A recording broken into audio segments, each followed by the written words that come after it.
Wabarakatuh.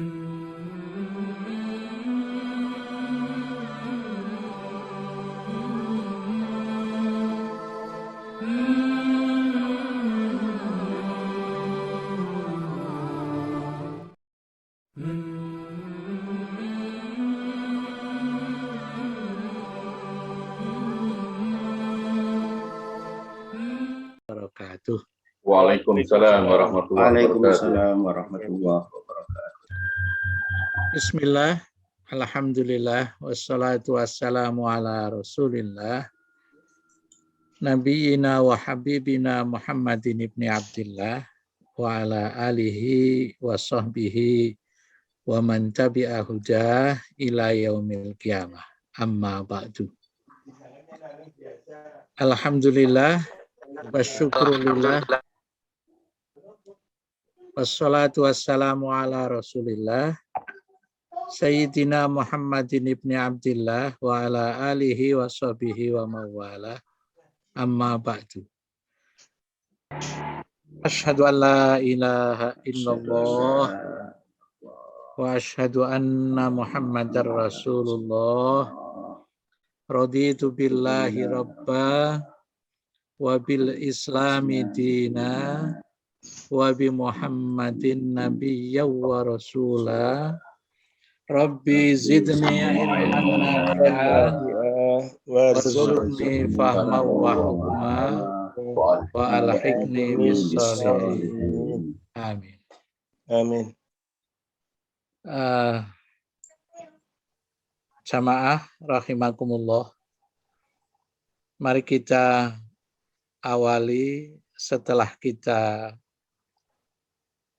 membaca basmalah dan puji syukur kepada Allah Subhanahu wa taala dengan berniat untuk ngaji hadis ini sebagai satu kelengkapan yang saya sudah sampaikan. Jadi kalau Al-Qur'an sudah saya sampaikan, Asmaul Husna sudah saya sampaikan, sekarang saya ingin menyampaikan hadis sebagai kelengkapan apa yang saya sampaikan keduanya itu. Kalau kita berniat untuk ngaji hadis ini dengan baik, insya Allah pengetahuan kita sebagai bekal amal kita, sebagai roadmap dari ibadah dan amaliyah kita akan makin jelas. Tinggal persoalannya bagaimana kita melaksanakannya, menitinya berdasarkan roadmap tersebut. Oleh karena itu, kali ini saya pilihkan hadis yang paling fundamental. Hadis yang menjadi dasar hampir seluruh hukum Islam ada di sini yang akan kita kaji. Sebelum saya memasuki pembahasan tentang hadis, saya ingin memperkenalkan siapa penyusunnya dan siapa penjelasannya yang menjadi referensi saya, yang di dalam pesantren biasanya disebut dengan syarihnya, atau kalau objeknya ya syarahnya, penjelasannya, penjelasan siapa tentang hadis itu yang saya pergunakan. Baik, saya akan memulai dari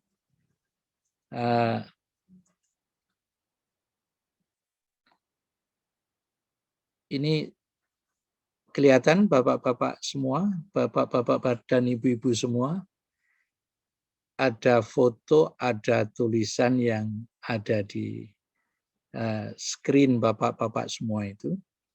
Itulah beliau, Imam Nawawi. Imam yang lebih sering disebut marganya atau kampungnya dibanding dengan nama beliau. Oleh karena itu kita perlu mengenal terlebih dulu siapa sesungguhnya beliau itu.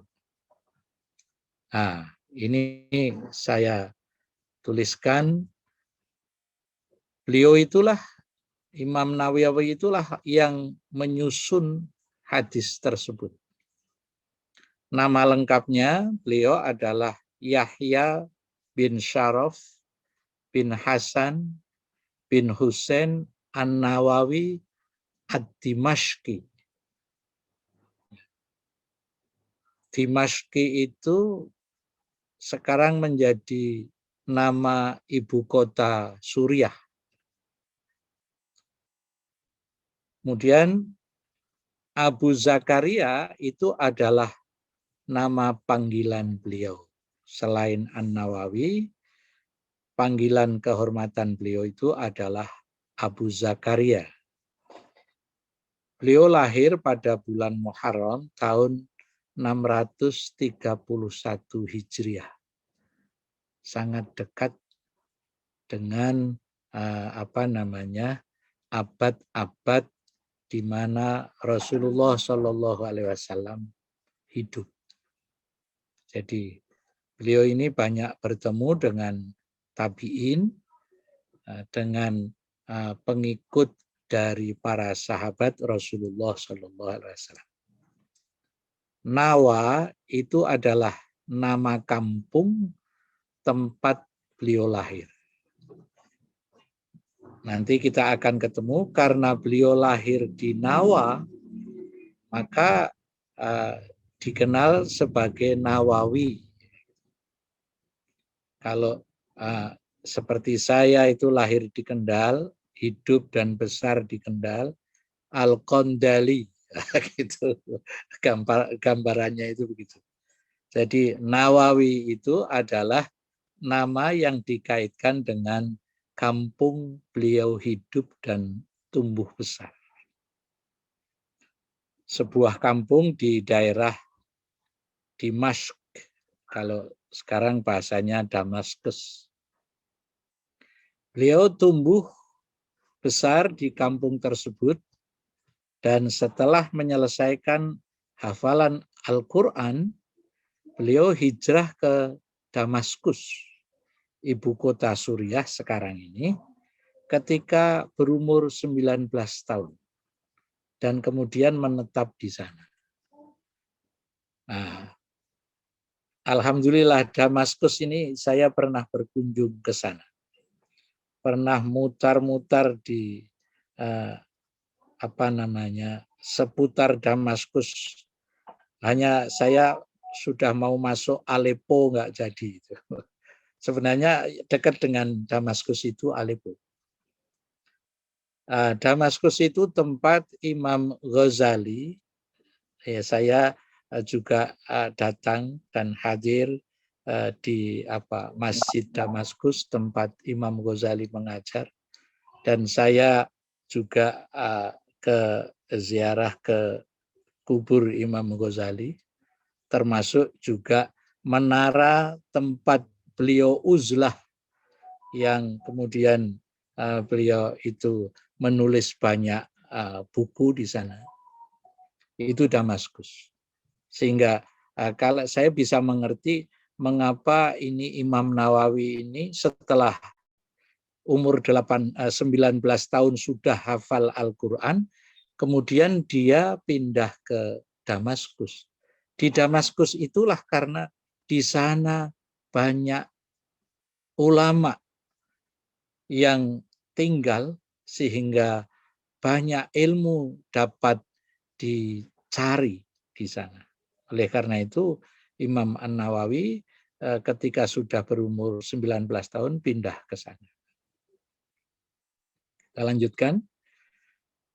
Nah, ini saya catat juga, nama Nawawi, An-Nawawi merupakan nama yang dinisbahkan. Dinisbahkan itu artinya dikaitkan kepada beliau dengan tempat kelahiran beliau. Karena beliau lahir, tumbuh besar, dan bahkan meninggal dunia dan di situ, di kampung kelahirannya, Nawa itu. Beliau meninggal pada 24 Rajab tahun 676 Hijriah, yang usianya masih relatif sangat muda, lebih tua saya sekarang ini. Ya, beliau usia 45 tahun sudah wafat. Tapi jangan lupa, meski beliau itu wafat umur 45 tahun, tapi karya-karya yang ditinggalkan oleh beliau sangat banyak. Saya punya beberapa kitab yang ditulis oleh beliau, selain Al-Arba'in An-Nawawiyah ini, yang sering saya pergunakan adalah Al-Azkar. Saya kalau berdoa, itu referensi saya di dalam berdoa itu adalah kitab Al-Azkar itu yang ditulis oleh Imam An-Nawawi. Saya punya hard copy-nya, tidak ngunduh di internet. Karena itu sudah sangat lama saya pergunakan sejak saya selesai di pesantren. Selain ada nama yang dinisbahkan kepada beliau, ada juga gelar yang diberikan oleh umat kepada beliau. Gelar yang diberikan oleh umat kepada beliau adalah Muhyiddin. Muhyi itu dari kata yuhyi yang artinya menghidupkan. Muhyiddin artinya orang yang menghidupkan agama. Nah, Muhyiddin itu disematkan oleh umat kepada beliau. Tapi jangan lupa, beliau itu seorang yang sangat wara', sangat wirai, sangat sopan, sangat rendah hati. Sehingga ketika beliau digelari oleh umat di sekelilingnya dengan Muhyiddin itu, beliau tampak nggak begitu suka. Ini diriwayatkan oleh Al-Lakhmi yang mengatakan bahwa Imam An-Nawawi dengan gelar Muhyiddin itu beliau nggak begitu suka. Bahkan ada salah satu riwayat yang saya baca dengan tanda kutip, beliau mengatakan, saya tidak akan memaafkan ini siapa yang menggelari saya dengan Muhyiddin ini.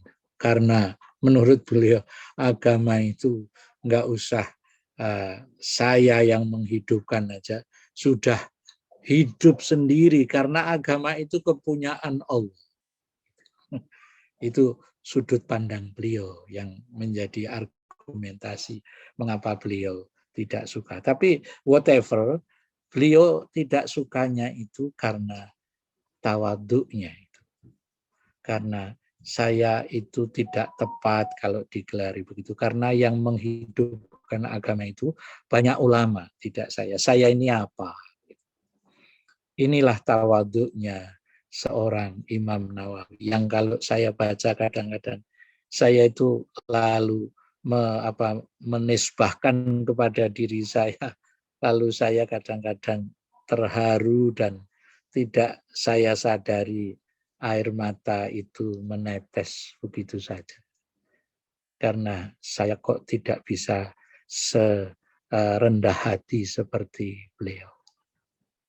Tidak sehati-hati seperti beliau. Oleh karena itulah kitabnya banyak yang menjadi rujukan kami. Bahkan di pengadilan salah satu rujukannya itu adalah karya Imam Nawawi, kitabnya Majmu', Al-Majmu'. Nanti akan kita lihat secara visual, secara tertulis di sini apa yang saya tulis di antara kitab-kitab yang sangat banyak dipergunakan oleh para umat sekarang. Baik, kita lanjutkan lagi. menurut riwayat yang saya kutip, beliau itu menulis kitab itu 40-an. Meskipun usia beliau masih 45. Di antara 40-an itu, 40-an kitab itu, yang saya juga ngaji,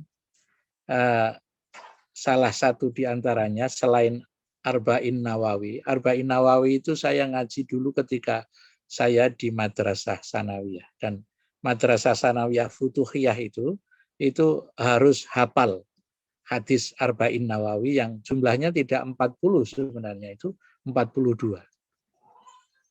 Dan saya juga mengajar kitab Arba'in Nawawi itu di Al-Khairiyah Semarang, di Madrasah Al-Khairiyah Sanawiyah Al-Khairiyah Semarang, yang ketika itu saya wajibkan murid-murid saya supaya hafal Al-Arba'in An-Nawawiyah ini. Karena saya dulu ketika Sanawiyah juga hafal. Kitab lain yang saya kaji dari beliau dalam bidang hadis ini adalah Riyadhus Shalihin. Saya ngaji Riyadhus Shalihin itu selama sebulan puasa, tahun berapa saya lupa, di pondoknya Kiai Asror di Kaliwungu itu, yang ngajar waktu itu adalah Mbah Dim. Mbah Dim ketika itu masih belum dipanggil Mbah, ketika itu beliau masih menjadi lurah di pesantrennya, di pesantren Kiai Asror itu, di belakang Masjid Kaliwungu itu. Saya ngaji beliau selama 1 bulan puasa itu Riyadhus Shalihin.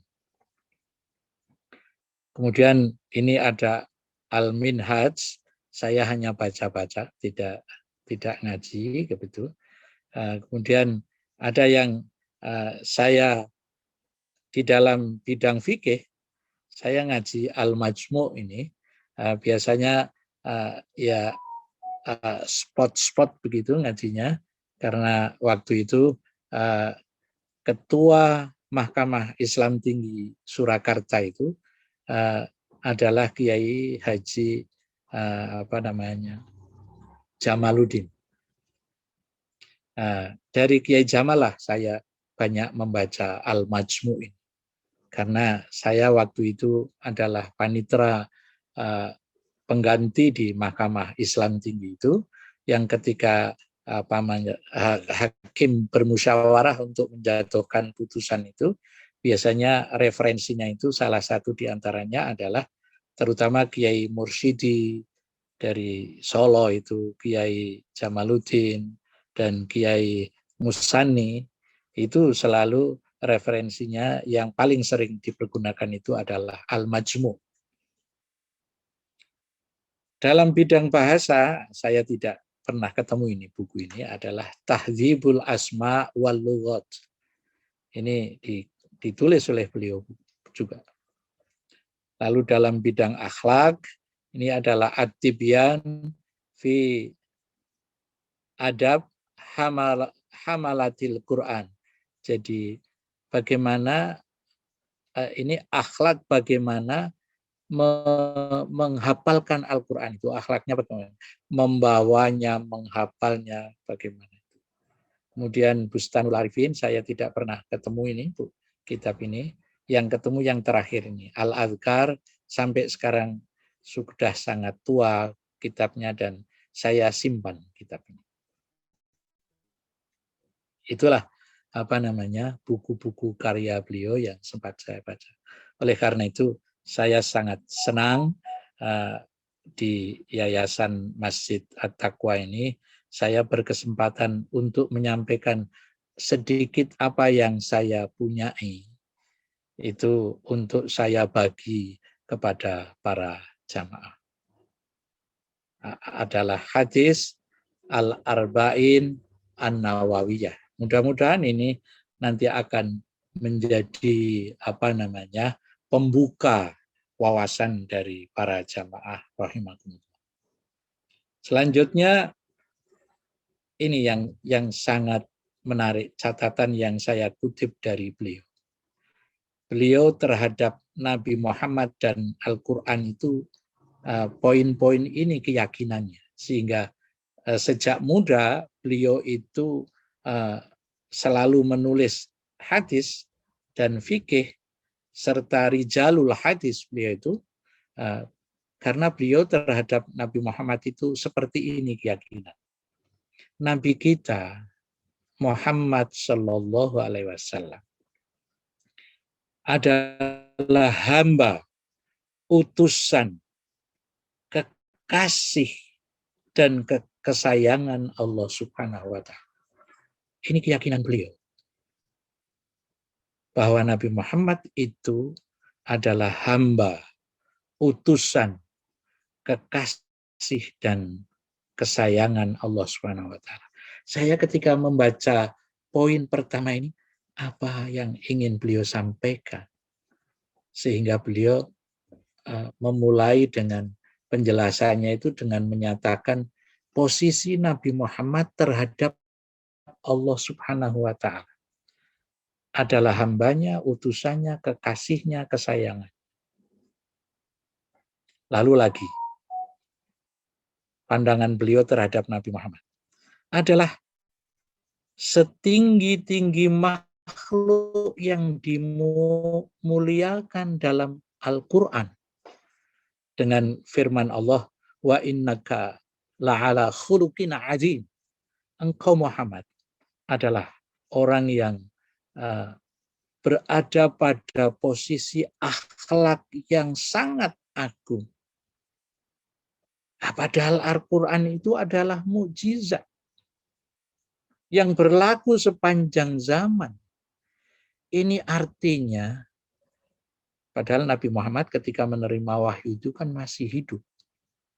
Ini maknanya bahwa Nabi Muhammad itu sepertinya semasa hidupnya sampai meninggalnya dan sampai nanti setelah meninggalnya di hari akhir itu, beliau dijamin sebagai orang yang akhlaknya sangat agung. Karena itu Al-Quran yang menyatakan demikian itu. Firman Allah yang menyatakan. Padahal Al-Quran itu adalah mukjizat yang berlaku. Tapi kalau jamaah ingin memperoleh gambaran itu begini.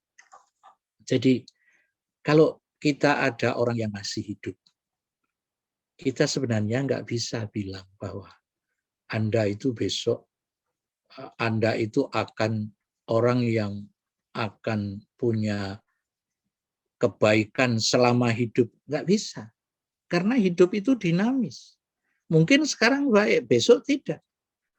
Tapi bagaimana ketika Al-Quran yang menyatakan, sementara Nabi Muhammad masih hidup, itu artinya Allah memang sudah memberikan ismah, pemeliharaan kepada Nabi Muhammad itu, sehingga akhlaknya itu terpelihara sampai meninggal. Nah, mudah-mudahan kita yang mencintai Nabi Muhammad SAW dengan mengkaji hadisnya ini, kita akan husnul khotimah. Allahumma amin. Selanjutnya, poin yang ketiga. Ini sangat mengharukan saya juga. Nabi Muhammad itu diutus dengan membawa syariah.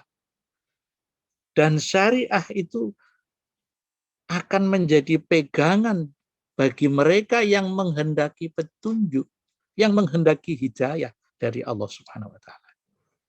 Jadi kalau Al-Quran menyatakan, misalnya, a'udzubillahi minasyaitonirrajim, alif lam mim, dzalikal kitabu la raiba fi, hudal lil muttaqin.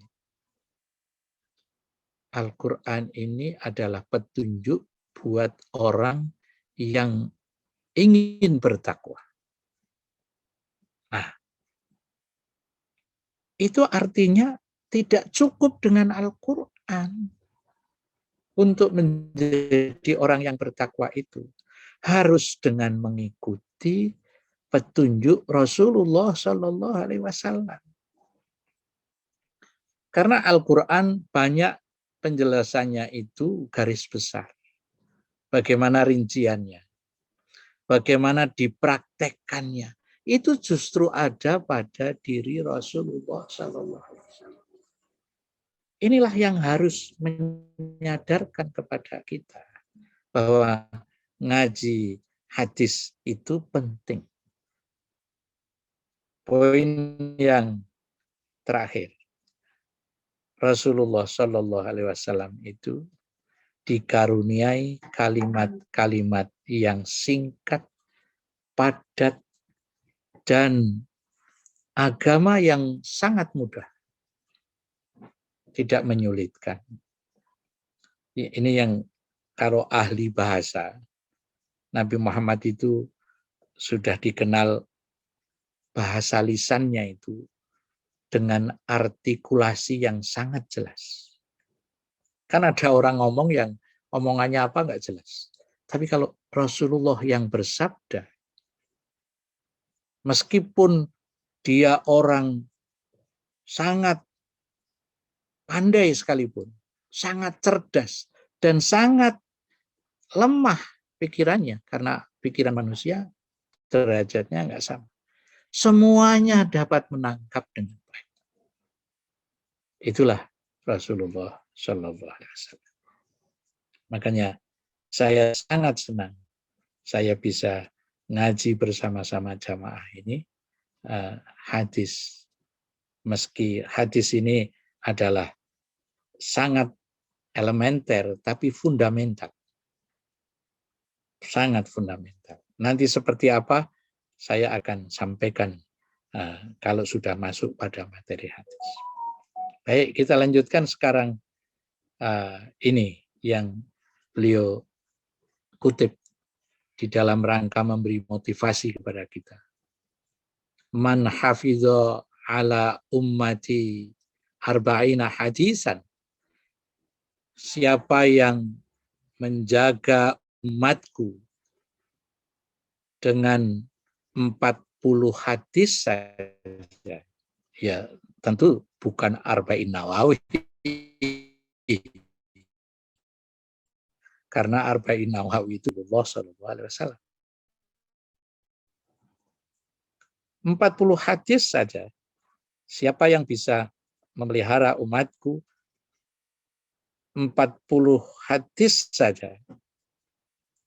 Min amri diniha, dari urusan-urusan agama. Ba'asahu Allahu yaumal qiyamati fi zumratil fuqaha wal ulama. Dia akan dibangkitkan besok di hari kiamat segolongan dengan para ahli fikih dan para ulama. Makanya saya bilang kepada murid saya dulu, siswa saya dulu ketika ngajar, saya katakan, hafalkan, ini jaminannya yang diberikan oleh Rasulullah SAW. Bahkan dengan redaksi yang lain, Abu Darda, salah seorang ulama juga, beliau menyatakan, wa kuntu lahu yaumal qiyamati syafi'an wa syahidan. Dan aku di sini maksudnya Rasulullah SAW, akan menjadi besok hari kiamat akan menjadi pemberi syafaat bagi dia dan akan menjadi saksinya bagi dia bahwa dia sudah hafal 40 hadis. Sudah paham dengan 40 hadis. Sudah dijaga oleh ulamanya supaya agamanya itu dilaksanakan berdasarkan hadis-hadis paling tidak 40 ini. Bukan hadis ini, 40 hadis. Ibnu Mas'ud ini.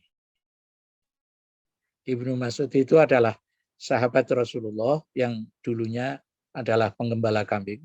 Yang kemudian beliau diminta berhenti sebagai penggembala kambing karena ditugaskan untuk menulis wahyu. Ibnu Mas'ud berkata, "Qila lahu udkhul min ayyi abwabil jannah syi'ta. Siapa yang memelihara umatku dengan 40 hadis, besok di hari kiamat akan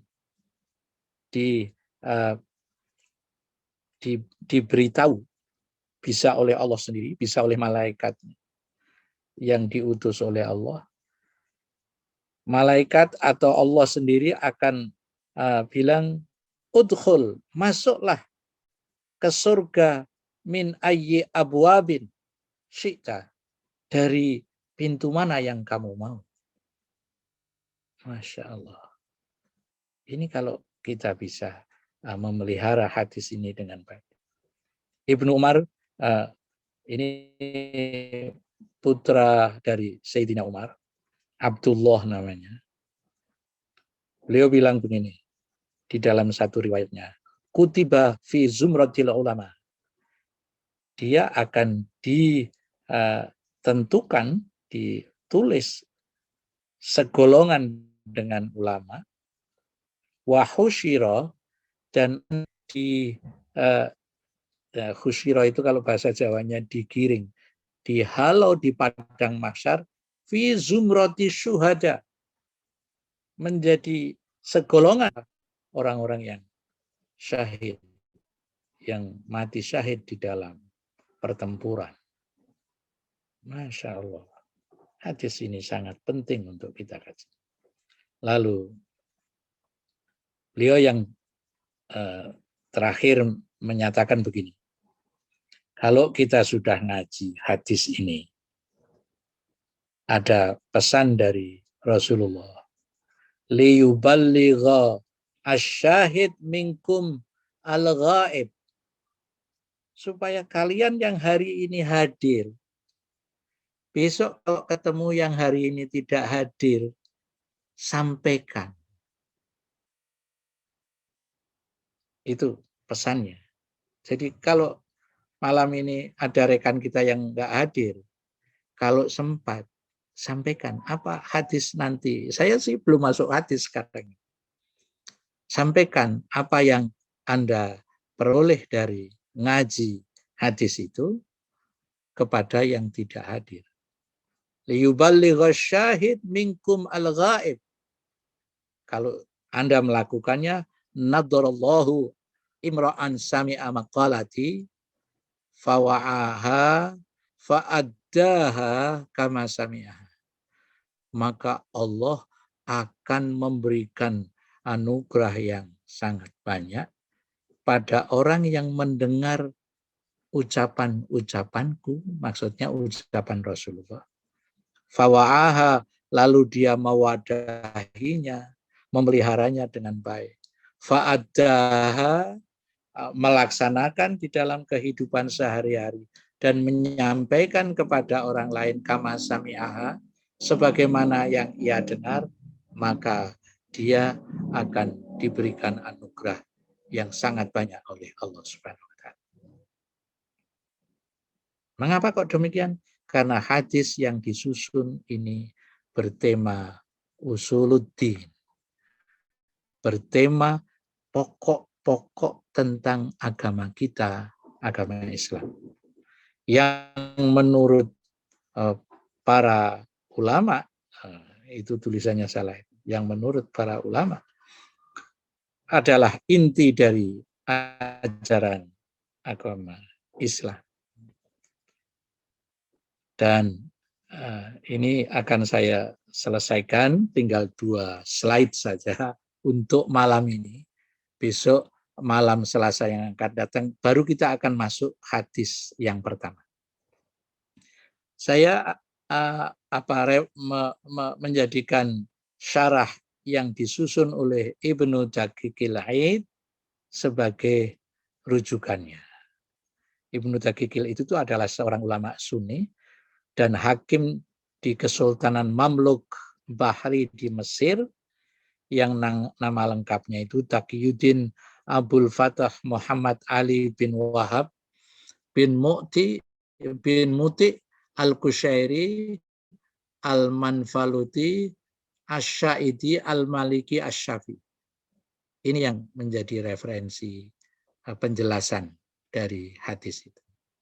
Beliau lahir di bulan Sya'ban yang nggak jauh dengan kelahiran Imam Nawawi, tapi beliau lahir di Yambu. Yambu itu di Hijaz. Hijaz itu Yambu itu antara Makkah dan Madinah. Meskipun beliau tinggalnya di Mesir, tapi lahirnya di sana. Beliau menjabat sebagai qadhi itu hakim pada masa Sultan An-Nasir Muhammad selama beberapa tahun hingga meninggal dunia. Beliau adalah seorang hakim yang pandangan-pandangannya sangat menginspirasi saya. Beliau adalah salah satu di antara guru dari Imam Az-Zahabi mengenai rijalul hadis. Rijalul hadis itu adalah beliau tahu persis sejarah-sejarah orang yang terlibat di dalam periwayatan hadis. Itu namanya rijalul hadis. Kemudian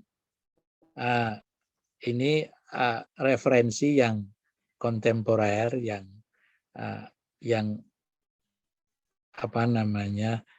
beliau masih hidup adalah Mustafa Dib Al-Bugha dan juga Muhyiddin Mistu. Beliau berdua menulis syarah Arba'in Nawawi dengan nama kitabnya Al-Wafi yang sudah diterjemahkan ke dalam bahasa Indonesia.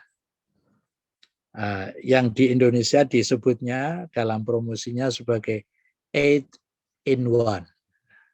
Ada 8 poin penjelasan yang diberikan oleh Dr. Mustafa Dib Al-Bugha ini tentang setiap hadis Arba'in Nawawi yang beliau jelaskan. Tapi saya tidak akan mengutip ke-8. Saya hanya mengambil yang sangat penting saja yang menurut saya perlu saya sampaikan kepada jamaah. Dan saya juga menjadikan rujukan itu dari tulisan hadis yang dijelaskan, penjelasan dari Syekh Walid bin Rashid, ya. Syekh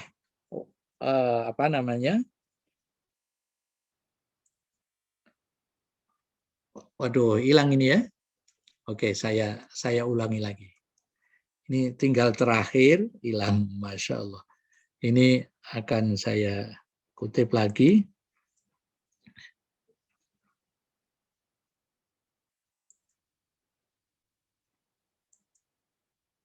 Oke. Oh, salah. Maaf.